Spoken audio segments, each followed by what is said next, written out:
Bismillahirrahmanirrahim. Assalamualaikum warahmatullahi wabarakatuh. Asyhadu an la ilaha illallah, asyhadu anna Muhammad Rasulullah. Allahumma sholli ala sayyidina Muhammad wa ala ali sayyidina Muhammad. Kama sholaita ala sayyidina Ibrahim wa ala ali sayyidina Ibrahim. Bil alamina innaka Hamidum Majid.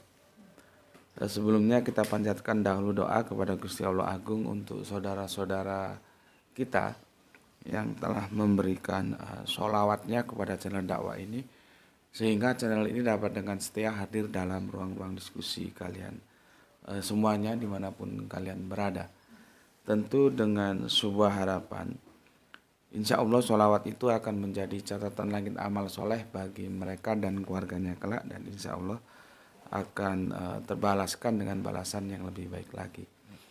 Kemudian untuk seluruh viewer terkasihku dimanapun kalian berada, aku ucapkan terima kasih atas apresiasinya. Semoga selalu always dan tidak pernah never tetaplah bertumbuh menjadi satu pribadi tangguh, yaitu anti skip dan anti download. Bagi yang berkenan silakan saja di share, tapi linknya. Jadi jangan kamu unduh lalu kamu potong-potong lalu kamu unggah ulang. Apalagi diadu dengan video yang juga potong-potongan.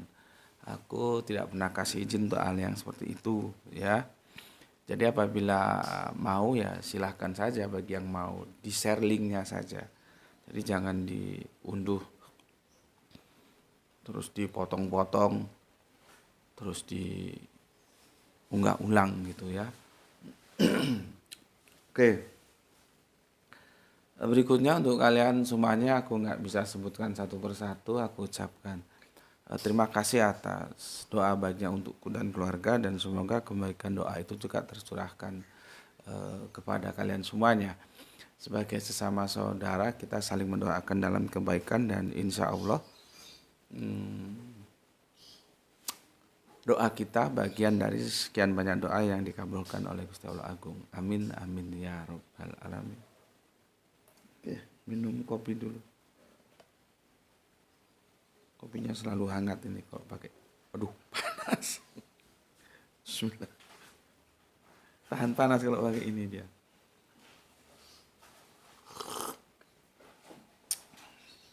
Ini dikirim dari ibu, dari mana ya? Jawa Tengah ingatku, Pekalongan atau mana gitu. Bismillah.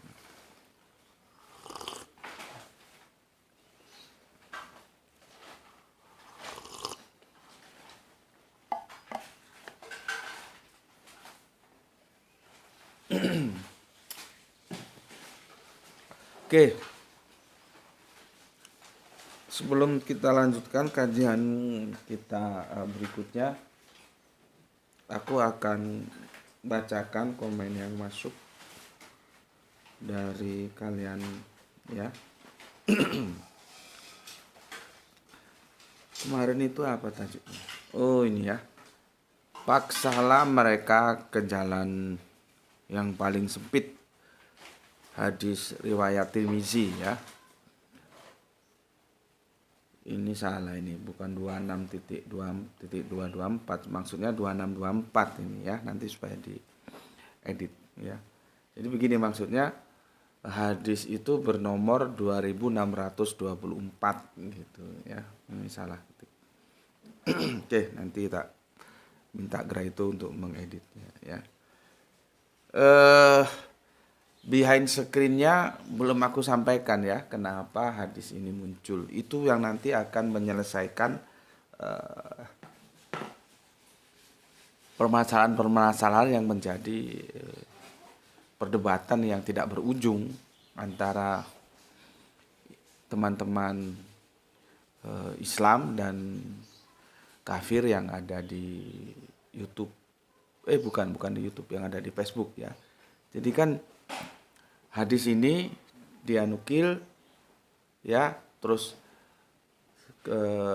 ayat-ayat dari Bible yang itu humanisme itu dia nukil juga, terus ya kalau yang satu digambarkan humanisme, yang satu anti humanisme, kira-kira begitulah. Terus dia bilang si betina kafir ini intinya mau mendiskreditkan Kanjeng Nabi ya, ujung-ujungnya mendiskreditkan ajaran Islam gitu.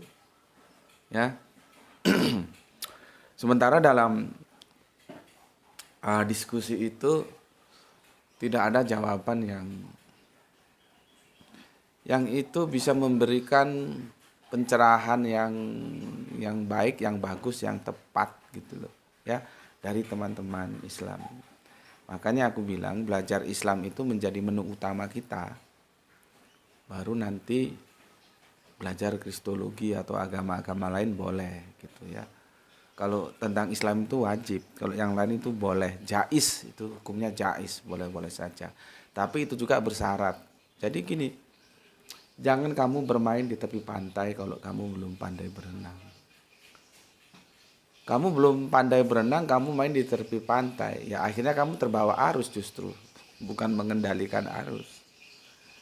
Jadi belajar tentang comparative religion ya, itu juga harus ekstra hati-hati. Kalau fundamental akidahmu bukannya kamu yang mensiasati arus, justru kamu yang tergulung arus. Jadi kacau. Ya. Itu ya, dan itu kan baru seri ke-1, insya Allah akhir pekan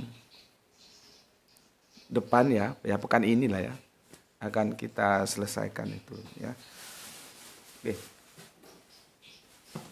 Minum dulu. Bismillahirrahmanirrahim.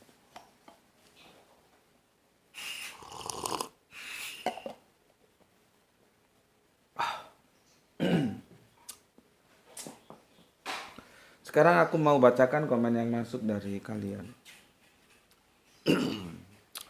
Pertama dari Kang Cipto Purbaling ya. Salah satu pemimpin atau guru bukan cuma membagikan ilmunya, tapi beliau bisa membaca situasi ekonomi dari para santrinya. Salut guru, terima kasih ya atas 3 jempol dan 3 merah hati. Iya, memang harus begitu kan. Kita ini hidup dalam keberagaman kondisi ya, khususnya tentang ekonomi itu ya ada yang kautsarnya itu dilebihkan secara finansial, dia di atas rata-rata. Terus ada yang kautsarnya itu ya rata-rata gitu ya. Ya ini yang paling perlu diperhatikan, yang kautsarnya itu di bawah rata-rata gitu ya. Itu nanti kan hubungannya dengan wanhar ya. Kita sudah kaji itu ya, inakal kausar itu ya. Itu bukan membeleh sapi untuk korban, bukan begitu ya. Nah, dengan keragaman seperti itu tentu perlakuannya kan beda-beda. Ya, perlakuannya beda-beda. Aku biasanya yang paling tahu tentang dirimu itu ya dirimu, bukan orang lain. Sehingga yang aku harapkan timbul dari kesadaran tentang wanhar, tentang yang disisihkan untuk dijadikan sholawat ya. Jadi kautsar itu ya, finansial, kekayaan gitulah ya, yang telah diberikan kepada kita, itu kan nanti kita melakukan wanhar, kita sisihkan. Sebetulnya kan menyembelih itu disisihkan, itu kan mengalami polisemi. Berapa yang kau sisihkan untuk sholawatmu terhadap aktivitas-aktivitas perjuangan yang itu memperjuangkan dakwah Islam gitu ya. Itu yang paling tahu ya kamu sendiri, bukan orang lain gitu. Ya. Dan Nabi itu mengajarkan begitu. Ya. Bahkan ada aturan main tidak boleh semuanya, seperti sahabat Abu Bakar itu ya. Ketika perjuangan itu butuh dana semuanya. Sama Nabi tidak boleh. Itu maksimal berapa? 3/4 atau gimana gitu ya, coba nanti dilihat riwayatnya, tapi yang jelas tidak boleh. Kamu mau ngasih semua itu juga tidak boleh, kamu tidak ngasih juga ya tidak boleh. Jadi ada aturan main yang bagus gitu loh. Atau bahasa gampangnya begini, yang tahu dirimu itu ya dirimu sendiri, kamu itu gajah apa semut, gitulah gampangannya. Kalau gajah ya nyumbang banyak, kalau semut ya nyumbang dikit gitu. Untuk apa? Untuk partisipasimu dalam sholawat itu, ya. Yang aneh bin ajaib atau gimana? Ya, gajah nyumbang semut, semut nyumbang gajah, itu yang aneh gitu ya. Jadi kesadaran lah ya, kesadaran gitu. Nah, dari kemarin kan itu aku mengucapkan juga sebuah yang intinya juga ada sebuah harapan tentang kesadaran gitu, dan aku harus fleksibel ya. Ada saudara-saudara kita memang yang di bawah rata-rata, atau kalau aku menggunakan istilah itu ya kaum-kaum proletar lah ya, seperti gue ini kan proletar gitu ya. Nah, dulu itu mereka itu biasanya terang-terangan ngomong lewat WA ya, minta izin. Yang pekerja tambang itu kan begitu, dia mendownload, karena kalau sudah masuk ke areal tambang itu nggak ada sinyal, jadi dia nggak bisa ngaji ya. Itu ya monggo silahkan gitu ya. Terus ada yang keterbatasan. Nah, ini kita kalau pegawai tambang tadi kan jelas orang-orang kaya ya. Ya artinya kalau dia sadar, dia harus bersolawat dengan cara lain dong. Kalau cara yang anti skip dan anti download itu kan sholawat terendah itu. Dia nggak bisa. Tapi pegawai tambang kan dari segi wanhar finansial kan tidak ada masalah. Cuman teknis yang menjadikan masalah. Maka ya sudah, aku kasih izin. Itu artinya dia harusnya nggak perlu aku jelaskan, ngerti sendiri. Kalau gue tidak bisa bersolawat dengan cara ini, dengan cara apa gue bersolawat? Itu nggak perlu dijelaskan, seharusnya itu ada dalam kesadaran kita. Itu loh ya. Nah, yang stressing point berikutnya kan yang secara ekonomi memang dia tidak mampu. Ya aku ya kasih izin kalau yang begitu. Karena kan kalau dia download itu kan biayanya cuma sekali toh ketika dia download itu.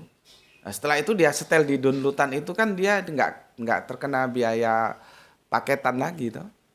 Gitu. Nah, untuk yang dua perilaku yang seperti ini ya, itu aku ya silahkan sajalah kalau mau di-download, dan aku tetap senang ada yang masih tetap setia ikut ngaji ya. Cuman kondisionalnya masing-masing seperti itu. Nah, untuk yang lain-lain itu aku ndak izinkan gitu. Pernah ada dia secara ekonomi mapan, dia download gitu loh. Terus aku jelaskan, tolong jangan di-download, karena kalau Anda nonton di downloadan itu, Anda tidak memberikan sholawat apapun kepada channel ini. Masa Anda sebagai orang Islam tidak senang kalau ada channelnya berkembang? Gitu. Ya, sholawat apapun enggak. Jangankan kontribusi iklan, kontribusi payware aja itu enggak. Tapi kalau kalian lihatnya itu di YouTube, kalau misalkan Anda menontonnya satu kali kurang jelas, diulangi sampai 3 kali, maka akan menambah jumlah viewer kan. Cuman kalau ditonton di download kan tidak, jangankan 3 kali, 1000 kali kamu tonton pun itu tidak berkontribusi. Dalam bentuk apapun, jangankan dalam bentuk iklan, dalam bentuk jumlah viewer saja enggak. Karena itu sudah terlepas dari koneksitas internet. Gitu loh. Nah, aku jelaskan gitu, dia ngotot. Dia bilang, oh enggak Gus, ini tetap terkoneksi. Hah, capek gue. Gue berpikir, gue ini ya goblok sih sebetulnya. Masalah-masalah gitu kan, gara itu paling tahu. Tapi ya enggak goblok-goblok amat sampai sebegitunya lah. Nah, terus sepertinya dia minta konfirmasi ke teman lainnya gitu lah. Sepertinya lah ya. Kan kita bisa baca logika kalimat yang disampaikan seseorang, dan akhirnya dia mengakui dan dia minta maaf. Ya sudah, aku maafin. Akhirnya dia tahu bahwa kalau nonton di downloadan itu tidak berkontribusi apapun terhadap channel dakwah ini. Baik itu, jangankan kontribusi iklan, payware aja enggak. Gitu loh ya. Makanya untuk yang ini kan kebangetan, dia secara finansial mampu kok. Coba kalau dia ada kesadaran. Terus apa ya yang bisa gue berikan untuk agama gue? Itu kan harusnya nggak perlu orang suruh. Ada kesadaran yang lahir dalam dirinya untuk mensikapi itu gitu loh. Dan apakah nggak senang sih kalau kita punya channel dakwah dan itu channel agama kita begitu subur powernya, subur iklannya. Ya. Sekarang kan kesadaran-kesadaran itu yang sebetulnya ingin menjadi trigger dalam kita mengaji. Karena nggak ada yang gratis, nggak ada. Ya, namun demikian seperti yang lu bilang tadi, aku juga harus wise, harus melihat faktual di lapangan. Tidak semua kita mempunyai kemampuan finansial yang sama. Ya, ada yang di bawah rata-rata, maka itu juga harus kita rangkul. Ya, dengan dua kondisi seperti tadi itu, cuman yang pegawai tambang kan lain dong, dia kan seharusnya ya begitu. Dia harus bersolawat dalam kesadaran dia dengan cara yang lain kalau nggak bisa lewat anti skip dan anti download, karena dia kendalanya kan teknis, bukan dana, bukan finansial. Kecuali yang memang saudara kita yang secara finansial memang di bawah rata-rata dan dia ingin ngaji, kan itu juga harus kita rangkul, harus kita apresiasi. Ya sudah, kalau yang begitu, perkara dia bohongin aku itu urusan dia, karena kan aku juga nggak tahu dia sesungguhnya. Tapi kalau dia ngaku maaf Gus karena tidak punya dana, biasanya sih aku coba kamu cari wifi. Kalau di sini kan ada di langgarku itu. Langgar itu musola, itu ada wifi-nya, jadi setiap orang boleh ke situ untuk mengakses. Ya, aku biasanya coba sih kamu cari wifi gitu. Kalau dia bilang nggak ada juga Gus, ya sudah, di-download aja gitu. Karena kasihan ya, dia mau, makanya kan semua itu pakai duit. Dia mau cari ilmu tapi enggak cukup dana, ya sudah. Nah, untuk yang begitu-begitu silahkan, tapi yang tidak dalam kondisi itu ya janganlah. Itu yang aku maksud ya. Sama dengan Kanjeng Nabi itu selalu memperhatikan sahabat-sahabatnya. Karena aku sudah pernah cerita ya, sampai Kanjeng Nabi itu menyalahkan dirinya sendiri. Ya, seolah-olah kamu itu loh, bahasa gue nih ya, mat koniku kok rarun, kocomu koyo ngunu gitu. Mat ya, kamu tuh kok tidak tahu temanmu seperti itu gitu. Nabi, aku baca itu sampai menangis aku. Ya. Jadi ada sahabat yang nggak pernah ganti atau selalu telat gitu ya. Terus ditanya, dia hanya punya satu-satunya jubah itu. Terus Kanjeng Nabi apa salahkan dia? Enggak. Kanjeng Nabi ambil jubah terbaiknya itu dari Persia atau dari Syam itu, ya, dikasihkan sahabatnya. Sambil Kanjeng Nabi menyalahkan dirinya sendiri. Kok sampai enggak tahu punya sahabat seperti itu?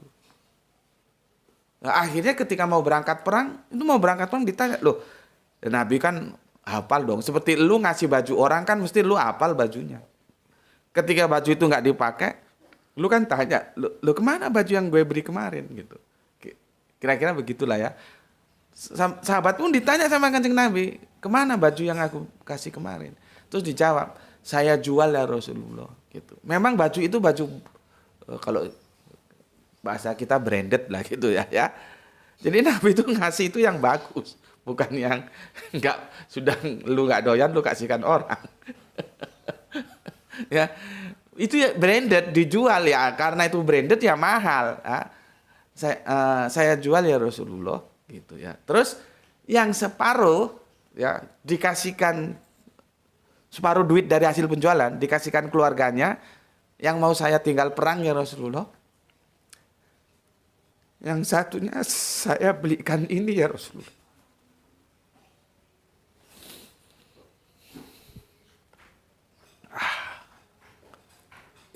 Sampai sebegitunya.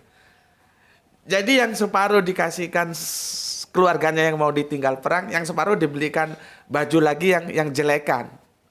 Supaya dia bisa berangkat perang. Jadi orang kan nggak tahu ya, kenapa dalam Islam itu perang itu sebuah keindahan. Ada yang mengatakan dalam sebuah bahasa sastra, kita mencium bau surga di sana. Makanya kan gue pernah bahas kan, ada 1 tahun yang lalu, kenapa Amerika yang dia itu superpower akhirnya rontok juga kan, di Afghanistan? Rusia, Uni Soviet dulu rontok juga kan? Karena motivasinya beda. Saudara-saudara Islam kita di mana itu? Lupa gue sampai ya.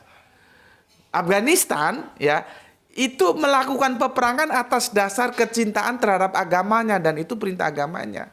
Nah, sementara pasukan Amerika kan atas dasar profesi, duit, bayaran. Beda. Di medan tempur itu nanti pertarungannya beda, ketahanan mentalnya beda. Dan akhirnya terbukti rontok kan Amerika. Cuman Amerika nggak mau ngakuin aja. Amerika itu babak belur di Afghanistan, begitu juga di Vietnam. Tapi kan nggak mau ngakui. Seperti di Vietnam kan bisa-bisan. Akhirnya apa? Bikin film perang seolah-olah dia menang. Ada missing in action, ya. Nanti ada Delta Force. Jadi begitu orang Amerika sesuatu yang tidak bisa mereka raih dalam khayalannya itu dibikinkan filmnya, ya, dibikinkan filmnya. Jadi orang kenapa perang itu menjadi keindahan? Ya karena iman sudah masuk ke dalam hatinya, ya, bahwa aku mendapat panggilan untuk membela agamaku. Begitu juga yang dilakukan sahabat kita ini. Orang nggak punya sampai-sampai baju pemberian Kanjeng Nabi dijual separuh untuk keluarga yang ditinggal perang, separuh untuk baju yang dia pakai. Gitu. Disitulah kita belajar bahwa Kanjeng Nabi itu memperhatikan saudara-saudaranya, sahabat-sahabatnya. Contoh yang harus kita ambil gitu. Nah, aku juga harus memperhatikan kalian seperti itu. Karena nggak semua dari kalian itu di atas rata-rata dalam hal finansial gitu. Ya, sedangkan dakwah itu kan harus diberikan kepada semua. Ya. Kira-kira gitu Kang Mas Cipto Purbaling ya, dan terima kasih atas 3 jempolnya dan hati merahnya ya. Jadi intinya kesadaran lah ya.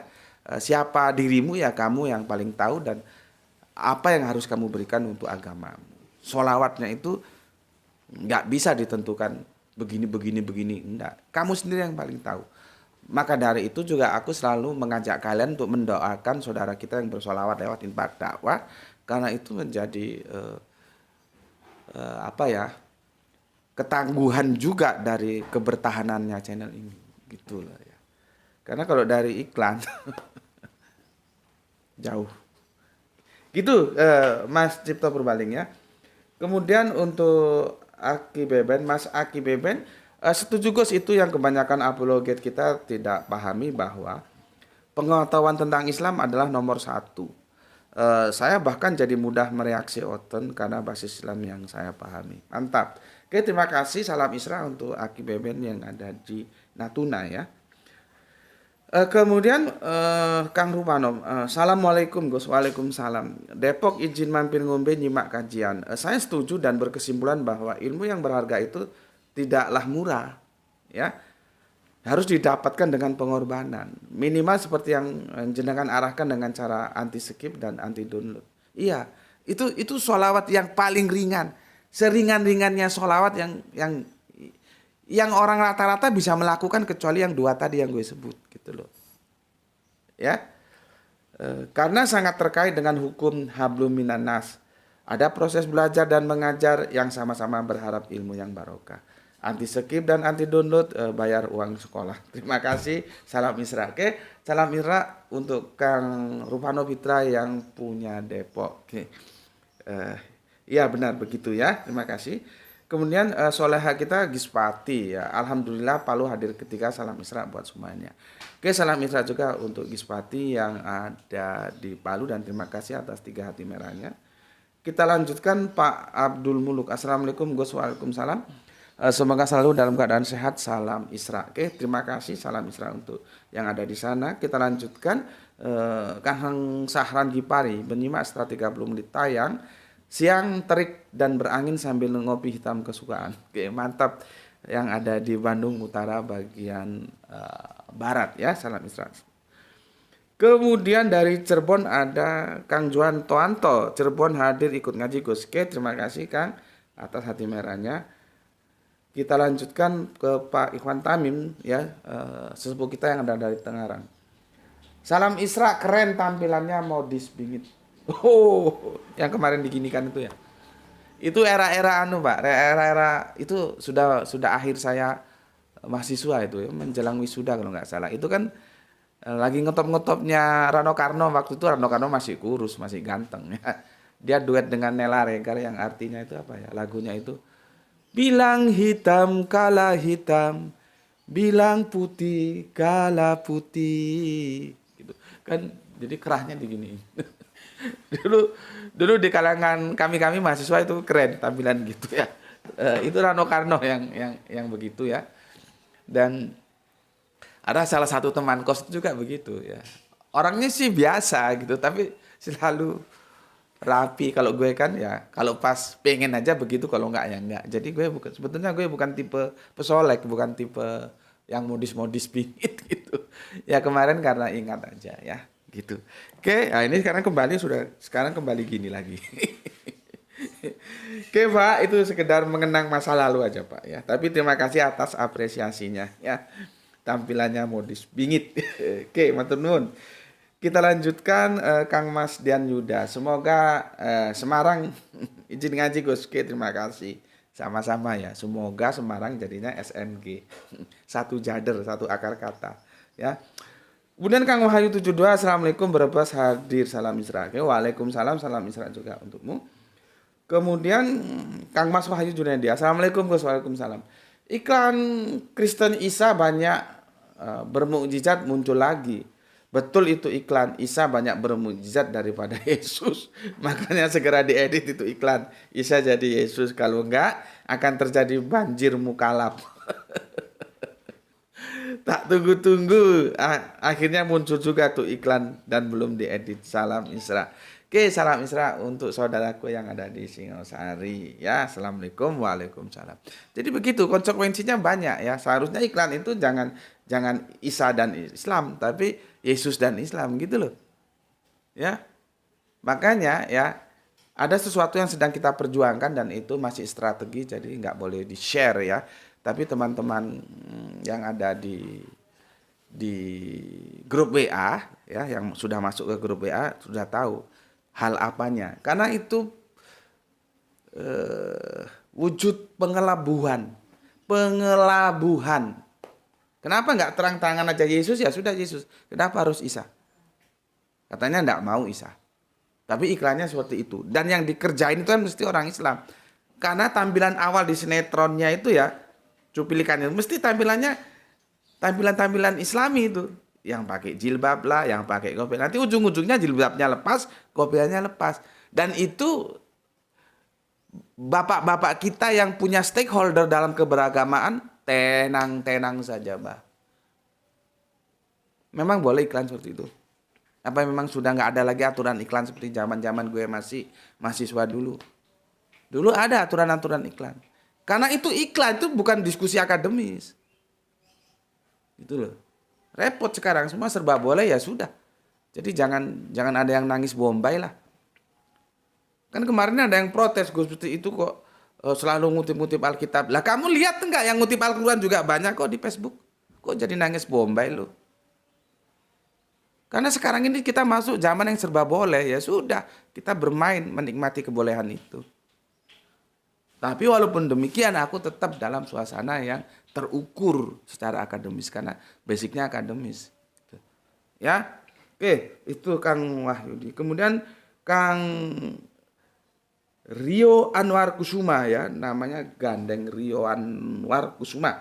Jakarta Selatan hadir Gus. Oke, terima kasih untuk Kang Rio Anwar Kusuma dan salam Isra untukmu. Ya, kemudian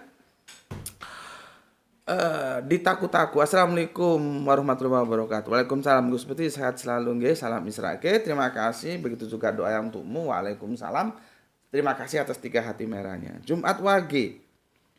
Assalamualaikum. Ngaji salam Isra. Oke, salam Isra juga untukmu. Jumat Wage ini ada di Pekalongan nggih.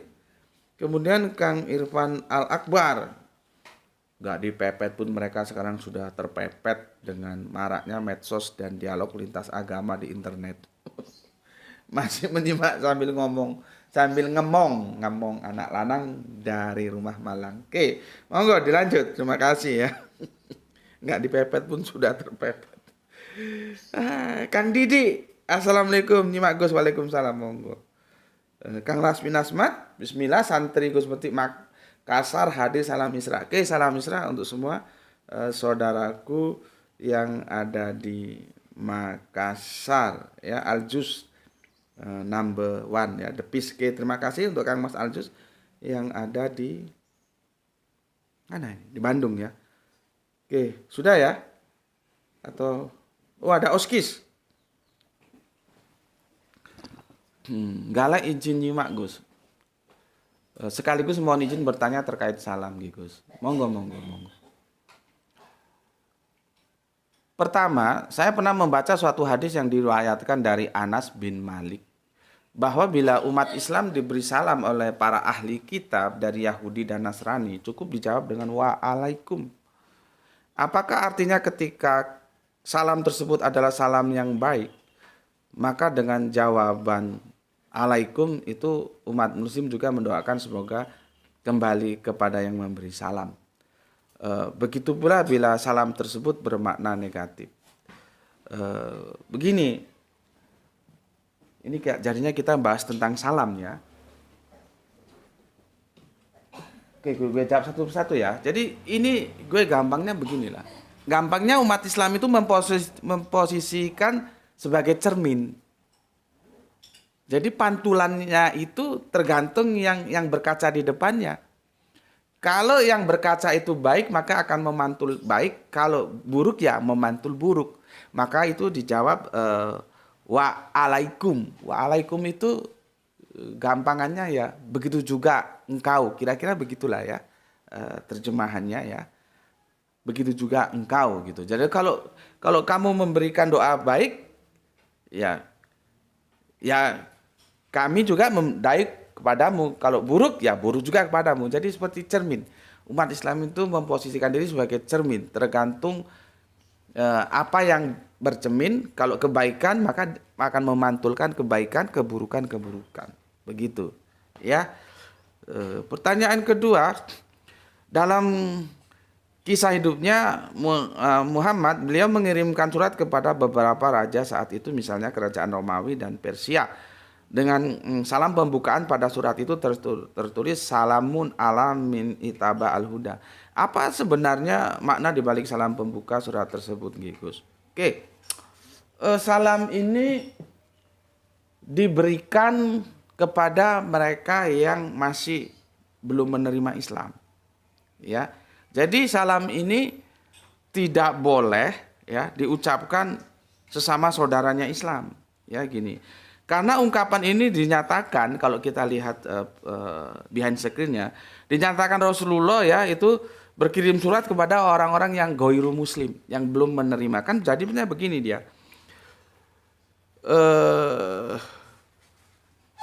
Kalau kita mengucapkan itu kepada sesama saudara muslim, maka kita memposisikan saudara kita itu sebagai orang yang belum muslim. Tidak boleh ya. Tidak boleh begitu. Karena kan gini, assalamu ala man nittaba al-huda. Semoga kesejahteraan dilimpahkan kepada yang mengikuti petunjuk. Itu sebetulnya retorika. Gue ngomong sama elu ya, salamun man nittaba al-huda. Itu sebetulnya kalau arti tekstualnya sih ya begini. Semoga kesejahteraan dilimpahkan kepada yang mengikuti petunjuk. Tapi sebetulnya itu retorika. Artinya adalah aku mengajak kamu untuk mengikuti petunjuk, yaitu Islam, gitu loh. Ya, begitu ya.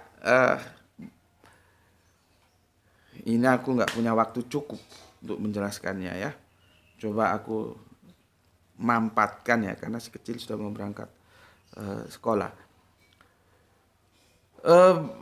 Begini ya, kalau assalamu kan ada macam-macam. Assalamualaikum, semoga keselamatan terlimpah padamu. Waalaikumsalam warahmatullah. Ya, semoga Allah melimpahkan keselamatan serta rahmatnya padamu. Ada lagi yang lengkap atau komplit ya. paket komplit gitu ya. Assalamualaikum warahmatullahi wabarakatuh. Semoga padamu Allah melimpahkan keselamatan, rahmat serta barokahnya gitu ya. Dan kalau kita lihat surat An-Nisa ayat yang ke-86 itu, apabila kamu diberi penghormatan dengan sesuatu penghormatan, maka balaslah penghormatan itu dengan yang lebih baik daripadanya, atau balaslah penghormatan itu dengan yang minimal kita membalas dengan yang setara, tapi diperintahkan untuk lebih baik lagi. Ya, di sini nanti para fuqaha mengistimbat, menarik hukum salam. Jadi mengucapkan salam itu sunnah begitu, tapi membalas salam itu menjadi wajib. Itu nanti pekerjaan mereka lah, para fuqaha ya. Fuqaha itu ahli fikih dan bagaimana mengistimbat. Mengistimbat itu mengambil hukum dari sebuah permasalahan yang ada berdasarkan literasi Al-Quran dan Al-Hadis gitu. Ya, begitu ya. Terus apalagi ini yang perlu aku sampaikan? Janganlah mengucapkan salam kepada Yahudi dan Nasrani jika kalian bertemu dengan mereka di jalan mereka, persempitlah jalan mereka. Nah, itu yang kemarin kita bahas. Tapi kan behind screen-nya itu kita perlu tahu kenapa demikian. Insya Allah nanti akan kita lanjutkan minggu depan ya. Ada lagi yang begini, jika seorang ahli kitab memberi salam pada kalian, maka balaslah dengan ucapan waalaikum ya. Begitu juga atasmu. Itu dari periwayatan Pak Bukhari dan Pak Muslim. Seperti yang ditanyakan oleh saudara kita Oskis gitu ya. Banyak ya. Banyak tentang salam ini. Sekarang aku akan mengcompare dengan apa yang ada di kitab perjanjian baru ya. Begini. 2 Yohanes 1 ya ayat 10 sampai 11. Itu begini. Jikalau seseorang datang kepadamu dan ia tidak membawa ajaran ini, ya, janganlah kamu menerima dia di dalam rumahmu dan jangan memberi salam kepadanya. Ya. Ya. Jadi sebetulnya dalam ajaran Kristen kalau kita menukil ayat ini tidak boleh memberikan salam kepada orang yang berbeda ajaran. Ajarannya tentu tentang agama, tentang iman. Beda iman tidak boleh. Maka aku kasih advice kalian ya, nanti lihat videoku beberapa tahun yang lalu itu ya, tentang salam campur beda agama atau apa gitu. Nanti biar itu urusannya si Rini Satriani lah yang cari ya. Itu ada 3 tahun lalu. Dalam kekristenan kalau kita menukil apa yang disampaikan Yohanes, tidak boleh mengucapkan salam terhadap yang beda iman. Masalahnya kita setelah reformasi kan salamnya jadi ancur-ancuran. Sebetulnya jangan begitu, kita bikin aturan seperti yang aku jelaskan, nanti bisa dilihat salam campur beda agama atau apa, di situ sudah aku jelaskan bagaimana mekanismenya ya. Oke, aku lanjutkan. Sekarang 2 Yohanes 1:11 ya. Ini ancamannya ada. Sebab barang siapa memberi salam kepadanya, ia mendapat bagian dalam perbuatan yang jahat.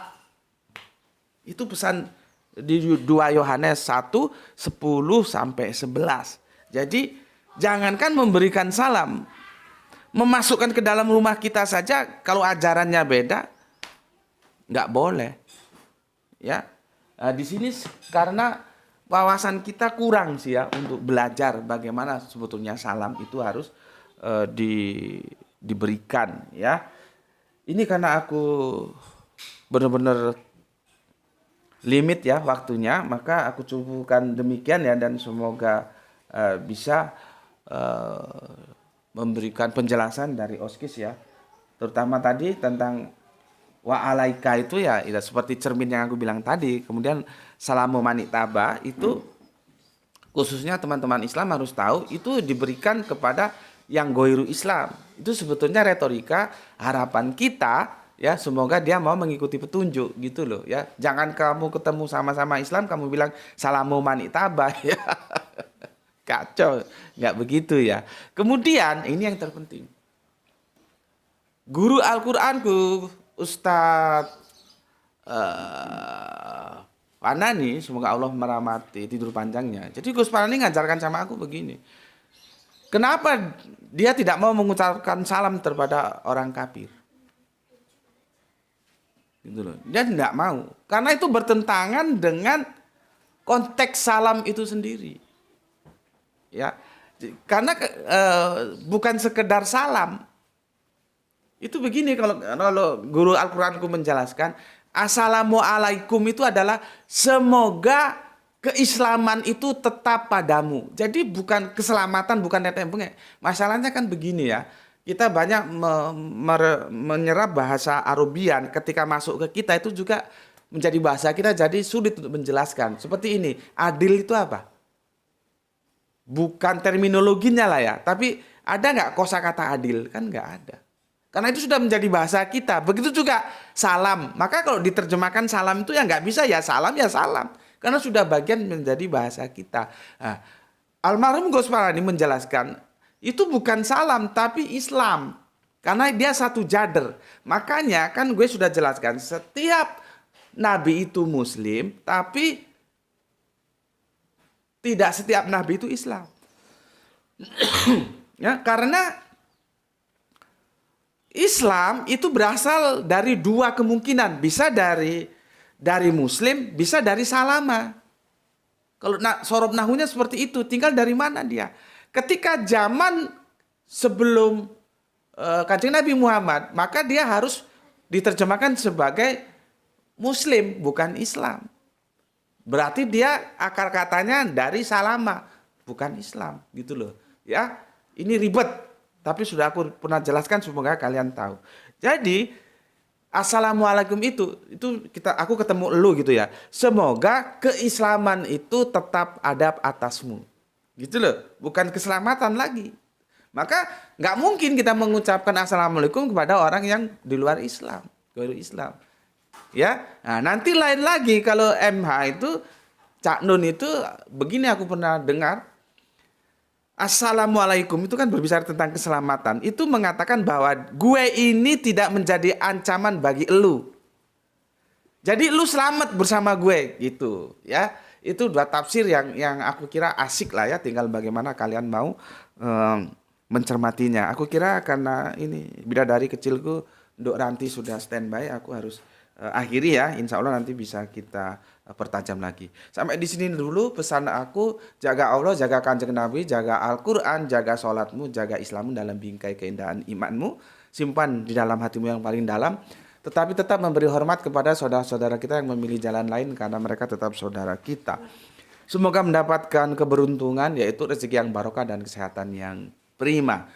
Terima kasih. Salam Isra, Islam rasional. Alhamdulillahirabbil alamin.